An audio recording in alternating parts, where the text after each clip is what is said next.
Assalamualaikum to all of you. Welcome back to the Code of Law. In this video we're going to discuss about the secondary sources of Islamic law. In the last video we have discussed about the primary sources. तो बिना देर के जो हम समझना start करते हैं कि secondary sources of Islamic law क्या होती है।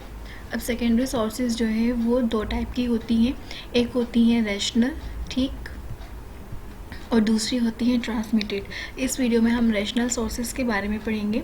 रैशनल सोर्सेज वो होती हैं जो कि टेक्निक्स यूज़ की जाती हैं बाय द मुज्तहिद ड्यूरिंग हिज इज्तिहाद, यानी कि इज्तिहाद करने के दौरान कोई भी मुज्तहिद जिन टेक्निक को यूज़ करता है उसको हम रैशनल सोर्सेज कहते हैं। और वो रैशनल सोर्सेज क्या हैं? वो है क़ियास है, इस्तेहसान है, इस्तेहसाब है, मसला है, मुरसला है एंड सदलदारिया है। ठीक है, तो ये तमाम सारी टेक्निक्स हैं जिनके ज़रिए कोई भी मुज्तहिद इज्तिहाद करता है। ठीक है, यानी कि रूल ऑफ लॉ जो है वो डेवलप कर रहा होता है, और ये सारी सेकेंडरी सोर्सेज में आती हैं। तो वन बाय वन हम इनको डिटेल में पढ़ेंगे।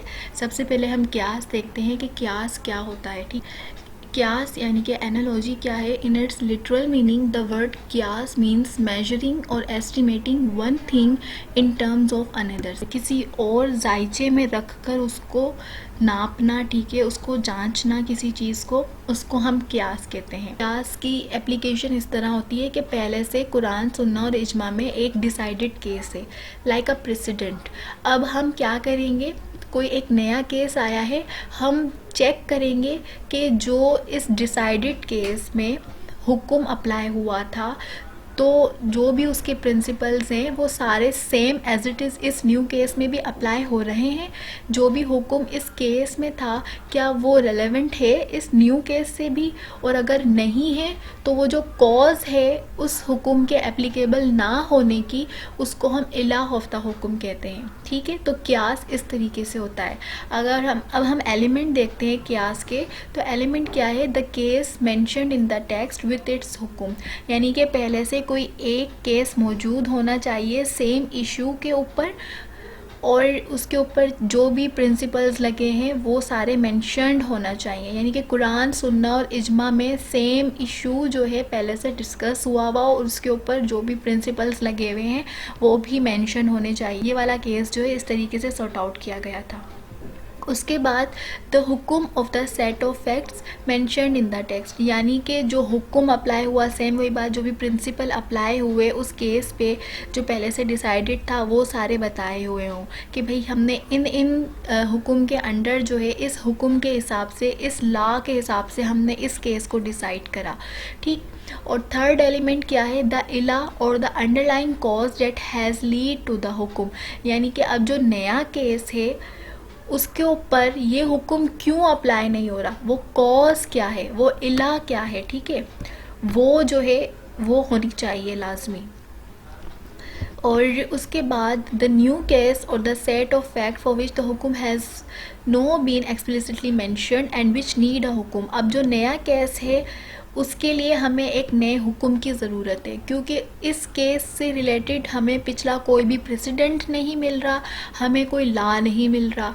ठीक है, तो यहाँ पर जो है अब हुक्म की ज़रूरत है कि कोई लॉ बनाया जाए और इस केस को जो है सॉल्व किया जाए। ये सारे एलिमेंट हैं क़ियास के। ये सारे जब एलिमेंट फुलफ़िल होते हैं तो एक क़ियास जो है वो परफॉर्म किया जाता है। ठीक है, तो आई होप कि आपको क़ियास के बारे में क्लियर हो गया होगा कि क़ियास क्या होता है और इसमें किस तरीके से प्रोसीजर फॉलो किया जाता है। उसके बाद हम आ जाते हैं सेकेंडरी सोर्स पे, जो कि है इस्तेहसान। इस्तेहसान क्या होता है? In it literal sense the word इस्तेहसान means to consider something good. ठीक है, यानी कि किसी चीज़ को अच्छा समझना, उसको अच्छा कंसिडर करना, या फिर the preference of stronger evidence over analogy, यानी कि डेफिनेटिव एविडेंस को प्रोबेबल पे प्रेफरेंस देना, उसको हम इस्तेहसान कहते हैं। अगर हम एग्जाम्पल से देखें तो ये है कि fasting requires that anyone eating food has broken the fast, कि अगर ड्यूरिंग फास्टिंग अगर कोई भी जो है कुछ खा लेता है तो उसका जो है रोज़ा टूट जाता है। ये एक रूल है, लेकिन आप सल्लल्लाहु अलैहि वसल्लम ने क्या बताया है कि उनकी उम्मत में से 3 चीज़ों के ऊपर से लायबिलिटी हटा दी गई है। वो 3 चीज़ें क्या हैं कि अगर कोई अंडर फॉरगेटफुलनेस या मिस्टेक या ड्यूरेस, यानी कि भूल चूक की वजह से या फिर कोई ख़ता हो जाती है, या अंडर ड्यूरेस जिसको हम कॉर्जन वगैरह कहते हैं, इसके अंडर अगर कोई अमल करता है तो उसके ऊपर लायबिलिटी नहीं आएगी। यानी कि अगर गलती से उसने अपना कुछ खा लिया तो उसका रोज़ा नहीं टूटेगा। तो ये क्या है, ये इस्तेहसान कहला रहा है। पहली चीज़, जनरल रूल क्या है कि अगर रोज़े में आप कुछ खा लोगे तो आपका रोज़ा कंटिन्यू नहीं होगा। लेकिन यहाँ पर अब हम क्या करते हैं, हम कंसिडर करते हैं समथिंग गुड, यानी कि स्ट्रॉन्गर जो एविडेंस है उसको प्रेफरेंस दे रहे हैं। यानी कि आप सल्लल्लाहु अलैहि वसल्लम की हदीस को यहाँ पे हमने प्रेफरेंस दी। गलती से अपने रोज़े के दौरान कुछ चीज़ खा लेता है तो उसके ऊपर लायबिलिटी नहीं होगी। तो यहाँ पर हमने इस रूल को, इस एविडेंस को ओवर एनालॉजी, ये एनालॉजी थी, उसके ऊपर प्रेफरेंस दी। तो ये क्या कहलाता है, इस्तेहसान कहलाता है। उसके बाद हमारे पास थर्ड टाइप आती है सेकेंडरी सोर्स की, जो है इस्तेहसाब। इस्तेहसाब में क्या होता है, द वर्ड इस्तेहसाब means the continuance of companionship या फिर presumption of continuance of earlier rule और इट इज़ कंटिन्यूड एब्सेंस। यानी कि आप इसमें क्या करते हो, जो पहला रूल है उसको आप कंटिन्यू रखते हो जब तक कोई नया नहीं आ जाता। इट मीन्स कि अगर कोई भी प्रीवियस रूल है वो आप उसको फॉलो करते रहोगे जब तक कोई नया रूल नहीं आ जाता। उसको हम क्या कहते हैं, इस्तेहसाब कहते हैं। इसके बाद हमारे पास फोर्थ टाइप आ जाती है सेकेंडरी सोर्सेज की, जो कि है मसलहा मुरसला। अब मसलहा मुरसला क्या होता है, मसलहा is defined in its literal sense as the acquisition of benefits. ठीक है, कि आप जो है फ़ायदा हासिल करो और द रिपल्जन ऑफ इंजरी और हार्म, और ऐसी कोई चीज़ कि जिससे आपको नुकसान पहुंच रहा हो उसको आप जो है अवॉइड करो। हम क्या कहते हैं, इसको हम मसला है मुरसला कहते हैं, यानी कि मसलहत के तहत अगर आपने कोई काम किया है। यहाँ पर इमाम गज़ाली जो है उन्होंने क्या बताया, उन्होंने ये कहा कि भाई किसी भी रूलर के ऊपर उसको परमिशन है कि वो क्या करे, वो टैक्सेस इम्पोज कर सकता है अगर उसको जो है पैसों की ज़रूरत पड़ती है जिहाद करने के लिए, जंग लड़ने के लिए, या फिर अगर कोई ऐसा मैटर है कि जिसमें मुस्लिम उम्मा की जो है सिक्योरिटी प्रिजर्व करनी है। तो इन कंडीशंस के अंदर जो भी रूलर है उस स्टेट का वो टैक्सेस इम्पोज कर सकता है अगर जो ख़जाना है वो खाली है। ठीक है, तो ये यहाँ पर क्या हो रहा है कि बेनिफिट्स आप हासिल कर रहे हो और जो इंजरी और हार्म है उसको अवॉइड कर रहे हो। तो मसला मुरसला में क्या होता है कि आप मसलहत इख्तियार करते हो, मसलहत देखते हो किसी भी चीज़ में, तो इसको हम मसला मुरसला कहते हैं। इसके बाद हमारे पास आ जाती है इसकी लास्ट टाइप, जो कि है सदल तारिया। ठीक है, या सदल ज़रिया भी कह सकते हैं इसको। तो ये क्या है, द टर्म सदल ज़रिया means blocking the lawful means to an unlawful ends. यानी कि कोई भी एक लॉफुल मीन से लॉफुल काम है लेकिन आप उसको ब्लॉक कर देते हो, आप ताकि उसके ज़रिए कोई अनलॉफुल काम ना हो सके। अब ये कैसे पॉसिबल है कि कोई लॉफुल चीज़ है और उसके ज़रिए अनलॉफुल काम हो, वो ऐसे होता है।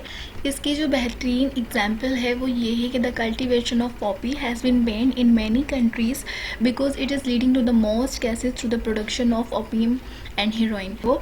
तो जब आप पॉपी की कल्टीवेशन करते हो तो इसके नतीजे में क्या होता है कि अफ़ीम और हीरोइन वगैरह जो है इनकी प्रोडक्शन होती है, यानी कि पॉपी प्लांट्स के ज़रिए अफ़ीम और हीरोइन मिलती है हमें। तो बहुत सी जितनी भी कंट्रीज़ हैं वहाँ पर जो है इसको बैन किया गया है। तो अब कल्टीवेशन तो एक लॉफुल एक्ट है कि खेती बाड़ी करना, तो ये तो जो है एक लॉफुल एक्ट है, इस पे किसी भी किस्म की प्रोहिबिशन नहीं है, आप ये जायज़ काम कर सकते हो। लेकिन इस जायज़ काम के नतीजे में क्या हो रहा है, नाजायज़ काम होगा, अनलॉफुल एक्ट होगा, अफ़ीम बनेगी, हीरोइन बनेगी, फिर उसका पूरा एक बिज़नेस चलता है। ठीक है, तो इंटॉक्सिकेशन जो है वो आम होगी। तो इस वजह से जो है इसके ऊपर बैन लगा दिया गया है। तो ये जो प्रोसीजर है ये क्या कहलाता है, ये सदल ज़ारिया या सदल दरिया कहलाता है, यानी कि blocking the lawful means to an unlawful ends. किसी भी लॉफुल एक्ट को ब्लॉक कर देना, उसको प्रोहिबिट कर देना, क्योंकि उसके नतीजे में कोई भी अनलॉफुल रिज़ल्ट मिल सकता है। तो इसी तरीके से जो है और दूसरी भी सेकेंडरी सोर्सेज हैं, जैसे कि कौल सहाबी हो गया, यानी कि ओपिनियन ऑफ कंपेनियंस, सहाबा कराम के जो कौल वगैरह है। और अगर एनालॉजी और ओपिनियन ऑफ कंपेनियंस में अगर कोई क्लैश होता है तो यहाँ पर कौल सहाबी को प्रिफ़र किया जाएगा, ठीक है। और इसी की तरह और इसके अलावा उर्फ़ यानी कि कस्टम वगैरह जो है ये सारी भी secondary sources of Islamic law में इंक्लूड है। क़ियास, इस्तेहसान, इस्तेहसाब, मसला मुरसला और सदलदारिया, ये सारी जो है सेकेंडरी सोर्सेज में फॉल करती हैं। क़ियास के बारे में हमने पढ़ा कि क़ियास क्या होता है, उसके एलिमेंट्स के बारे में डिस्कस किया। तो आई होप कि आपको अच्छे से समझ में आ गया होगा। इंशाल्लाह नेक्स्ट वीडियो में हम किसी और अच्छे टॉपिक के साथ आएंगे। जब तक के लिए अल्लाह हाफिज़।